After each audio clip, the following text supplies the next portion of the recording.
ഇടതുപക്ഷ ജനാധിപത്യ പ്രസ്ഥാനത്തിൻ്റെ തുടർ ഭരണം ചെർപ്പളശ്ശേരിയിലെ നല്ലവരായ ജനാധിപത്യ വിശ്വാസികൾ ഉണ്ടാവണമെന്ന് പരിപൂർണമായി ആഗ്രഹിച്ചതാണ്.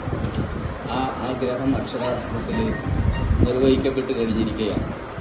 കഴിഞ്ഞ 5 വർഷം ഇടതുപക്ഷ മുന്നണിയുടെ നേതൃത്വത്തിൽ ചെർപ്പളശ്ശേരിയിൽ നടന്ന വലിയ വികസന പുരോഗതി, അതിൻ്റെ തുടർച്ചയായി ഇവിടെ വരുന്ന 5 വർഷങ്ങളിലും ഉണ്ടാവും എന്നുള്ള ഉറപ്പ് നമ്മുടെ നാട്ടിലെ ജനങ്ങൾക്ക് ഇടതുപക്ഷ ജനാധിപത്യ മുന്നണി നൽകുകയാണ്.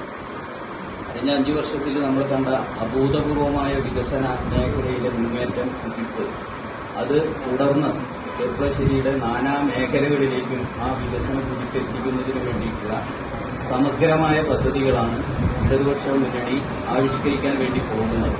ഇന്ന് മാത്രമല്ല, നാനാ മേഖലകളിൽ നമുക്ക് വികസനം എത്തിക്കാൻ ഇനിയും കഴിയേണ്ടതുണ്ട്. അതിന്റെ തുടർച്ച ഉണ്ടാവുക തന്നെ വേണം. അത് ഇപ്പോൾ കുടിവെള്ളത്തിന്റെ ഔപചാരികമായ ഉദ്ഘാടനം നടത്താൻ വേണ്ടി പോവുകയാണ്. നഗരവികസനത്തിന്റെ ഔപചാരികമായ ഉദ്ഘാടനം നടത്താൻ വേണ്ടി പോവുകയാണ്. ആശുപത്രിയും അനുബന്ധ സൗകര്യങ്ങളും അതിന്റെ ഉദ്ഘാടനങ്ങളും നടത്താൻ വേണ്ടി പോവുകയാണ്. അതുപോലെ തന്നെ നമ്മുടെ സ്റ്റേഡിയത്തിന്റെ, ചെർപ്പളശ്ശേരിയിലെ ഫുട്ബോൾ പ്രേമികളുടെ വലിയ ആവേശമായ ചെർപ്പളശ്ശേരിയിലെ ഫുട്ബോൾ സ്റ്റേഡിയം, അത് യാഥാർത്ഥ്യമാക്കുന്ന പ്രവർത്തനങ്ങളുമായിട്ട് മുന്നോട്ട് പോകാൻ വേണ്ടിയിട്ട് തീരുമാനിച്ചു കഴിഞ്ഞിരിക്കുകയാണ്. ഇത്തരത്തിലുള്ള നാനാ മേഖലയിലുമുള്ള വികസനങ്ങൾ അടിയന്തര പ്രാധാന്യത്തോടുകൂടി ചെർപ്പളശ്ശേരിയിൽ ജനകീയ പിന്തുണയോടുകൂടിയിട്ട് ഞങ്ങൾ ഏറ്റെടുത്ത് നടപ്പിലാക്കുക തന്നെ ചെയ്യും. ഈ തെരഞ്ഞെടുപ്പിൽ ഇവിടെ ചർച്ച ചെയ്ത പ്രധാനപ്പെട്ട വിഷയങ്ങൾ ഞങ്ങൾ കേന്ദ്രീകരിച്ചത് ഇടതുപക്ഷ മുന്നണി നടപ്പിലാക്കിയ വികസന പ്രവർത്തനങ്ങൾ മാത്രമാണ്.